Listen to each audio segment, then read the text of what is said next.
Hello guys, कैसे हैं। उम्मीद करता हूं कि आप सब बढ़िया होंगे, फिटफाट होंगे, खुशबाश होंगे और जहां कहीं भी होंगे हमारी दुआ है कि आप हमेशा की तरह हंसते और मुस्कुराते होंगे। मैं हूं मोहम्मद तैयब और मेरा नाम है मोहसन अली। और आपके अपने इस यूट्यूब चैनल पर खुशामदीद, वेलकम, अस्सलामु अलैकुम। तो गाइस, आज हम जो वीडियो लेकर आए हैं वो इस हवाले से है कि जो अमेरिका है वो किस तरह एशियाई मुल्कों को अपने दबाव में लाता है और किस तरह अपनी मनमानी करता है और भारत पे उसका दबाव किस तरह है और भारत उसके दबाव में किस तरह नहीं आ रहा। ये वीडियो इस हवाले से और मोदी सरकार जो है उसको अपने जो कह लेना कि उसके दबाव में नहीं आ रहा। तो गाइस, हम ये वीडियो देखेंगे। वीडियो पसंद आए तो इसको लाइक कीजिए, अपने दोस्तों के साथ इसको शेयर कीजिए और आप हमारे चैनल को सब्सक्राइब जरूर कीजिए। तो आइए गाइस, वीडियो की तरफ वीडियो करते हैं स्टार्ट।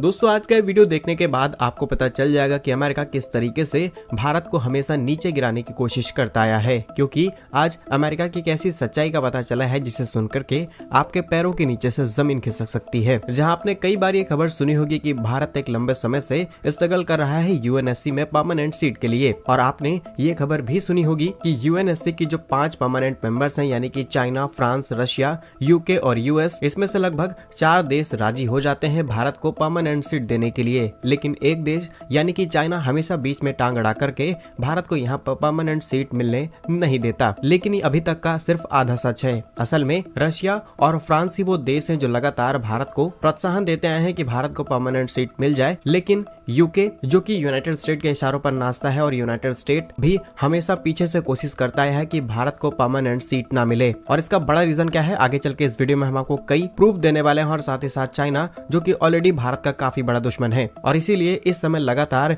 यूनाइटेड नेशंस 2.0 हमेशा से ही चर्चा में रहता है, क्योंकि 70-80 सालों पहले बना ये 5 देशों का संगठन अब नए मॉडर्न डेज के हिसाब से नए रिफॉर्म्स नहीं कर पा रहा है। इसीलिए भारत ने न सिर्फ परमानेंट सीट की डिमांड की है, बल्कि यहाँ पर परमानेंट मेंबर्स की संख्या यानी कि G4 कंट्रीज को भी इंक्लूड करने की बात कही। तो आइए अमेरिका के इस दोगलेपन को इस वीडियो में समझने की कोशिश करते हैं। मैं सपोर्ट करने के लिए इस वीडियो को छोटा सा लाइक और चैनल को सब्सक्राइब जरूर कीजिएगा। दोस्तों, यूनाइटेड नेशंस सिक्योरिटी काउंसिल एक ऐसा संगठन है जहां पर जो परमानेंट सीट वाले मेंबर्स हैं उनको वीटो पावर मिलती है, और वीटो पावर के इस्तेमाल से वो देश बड़े से बड़े एक्शंस ले सकता है और कोई भी बड़ा देश यहाँ पर बीच में इंटरफेयर नहीं करेगा। और इसीलिए चाइना भारत को यहाँ पर परमानेंट सीट का मेंबर नहीं बनने देता। असल में अगर भारत को वीटो पावर यानी कि यूनाइटेड नेशन सिक्योरिटी काउंसिल की परमानेंट सीट मिल जाती है तो भारत पीओ से और इधर चीन वाला हिस्सा पूरी तरीके से अपने कब्जे में ले लेगा, और हम सीधे कांटेक्ट बना पाएंगे अफगानिस्तान के साथ, और अफगानिस्तान से होते हुए हम सीधे रशिया पहुंच जाएंगे। यानी कि हम रशिया से सीधे पेट्रोल और डीजल इंपोर्ट करा सकते हैं, जिसकी कीमतें भारत के अंदर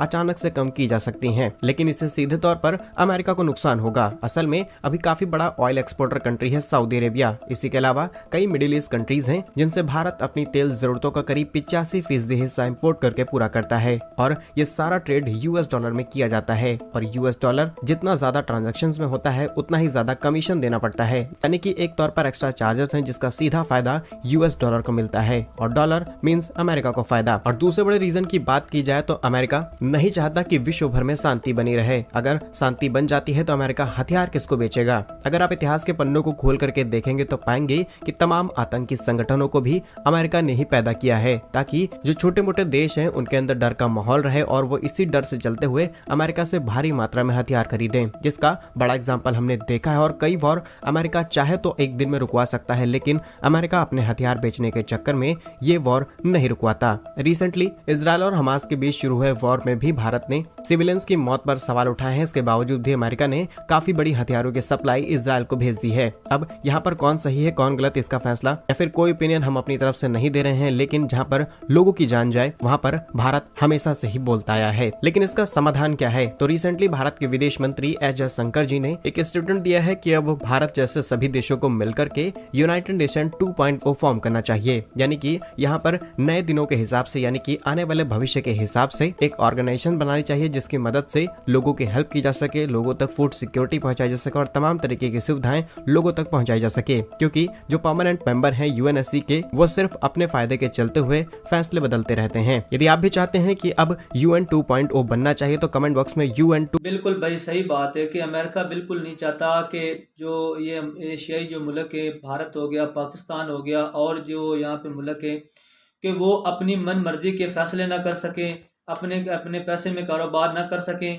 तो तो इसकी वजह ये है कि वो ये चाहता है कि जो डॉलर है ना उसमें जो है ना लेन देन किया जाए, बिजनेस किया जाए, तो उसका डायरेक्टली फायदा क्या होगा, अमेरिका को होगा। तो उसका वो सबसे बड़ा जो है वार पता क्या है कि वो IMF को बीच में लाकर जो है ना उसको वो ब्लैकमेलिंग शुरू कर देता है। तो जो ये नहीं चाहता कि कहीं भी अमन हो, सुकून हो या शांति हो।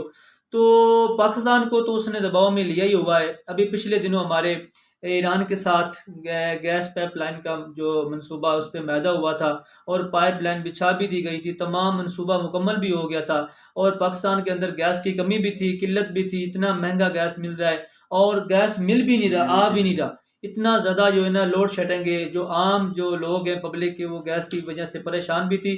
तो ऊपर से जब ये मुआहदा मुकम्मल हुआ, पाइपलाइन बिछा देगी, इतना खर्चा हो गया, तो फिर क्या हुआ, अमेरिका ने टांग अड़ाई। अमेरिका ने कहा कि भाई आप ईरान के साथ ये मुआहदा नहीं कर सकते, अगर आप ये मुआहदा करेंगे तो भाई हम आपके ऊपर बहुत सख्त पाबंदियां लगा सकते हैं। तो फिर क्या हुआ, पाकिस्तान ने कहा जी वेलकम। हम ये अगर बोर्ड के मुताबिक बात कर रहे हैं तो पाकिस्तान ने कहा कि ठीक है, क्योंकि उसका सबसे बड़ा वार क्या है, IMF, क्योंकि इस वक्त पाकिस्तान को बहुत ज्यादा जो है ना पैसे की जरूरत है, डॉलर की जरूरत है, क्योंकि जो सबसे बड़ा हथियार है हमारे एशियाई मुल्कों में वो क्या है जी, डॉलर। डॉलर लेकिन भारत जो है ना काफी हद तक उसके चुंगल से निकल चुका है और काफी ऐसे ममालिक है जिनके साथ भारत अपने रुपया है उसमें वो बिजनेस कर रहा है, लेन देन कर रहा है। बहुत अच्छी बात है, होना भी ये चाहिए। तो इससे आपके पैसे की कदर बढ़ेगी, आपका पैसा जो है ना वो ऊपर जाएगा। तो अभी देखें ना कि अभी जो पिछले दिनों हमारे यहाँ जो पेट्रोल है कितना महंगा मिल रहा है, बहुत महंगा पेट्रोल है, 300 के करीब हमारा जो मुल्क के अंदर पेट्रोल जो है ना वो बिक रहा है। और भारत के अंदर क्या है, 80 रुपए 90 रुपए एक पर लीटर, 1 लीटर जो है ना पेट्रोल बिक रहा है। तो उसकी वजह क्या है कि भारत ने रशिया के साथ जो मुआहदा किया था, उससे तेल खरीदा था, तो उसको कम सस्ता तेल जो है ना उससे मिल गया। तो इसमें बहुत ज्यादा कोशिश की अमेरिका ने कि जो ये भारत है वो रशिया से तेल ना खरीदे, लेकिन उसने कहा कि भाई हमारी अवाम के लिए हम ये सहूलत जो है ना हम अपनी पब्लिक के लिए काम कर रहे हैं, तो हम अपनी मर्जी का फैसला करने के खुद मुख्तार के हक रखते हैं। तो भारत ने इतना अच्छा कदम उठाया और रशिया से तेल खरीदा। तो आज उसके मुल्क के अंदर तेल की किल्लत नहीं है और आवाम पब्लिक के लिए बहुत ज्यादा जो है ना सस्ता तेल वो उनको फराम किया जा रहा है, मिल रहा है। तो कितनी अच्छी बात है। लेकिन हम जो है तो हम जो है ना हम अपने खुद मुख्तारी से फैसले नहीं कर सकते। तो यही वजह होती है कि अमेरिका जो है ना वो ये नहीं चाहता कि एशिया का कोई भी मुल्क जो है ना वो खुद मुख्तार हो, अपनी मर्जी के फैसले कर सके, यानी कि वो किसी न किसी तरह उनको दबाव में रखने की कोशिश करता है।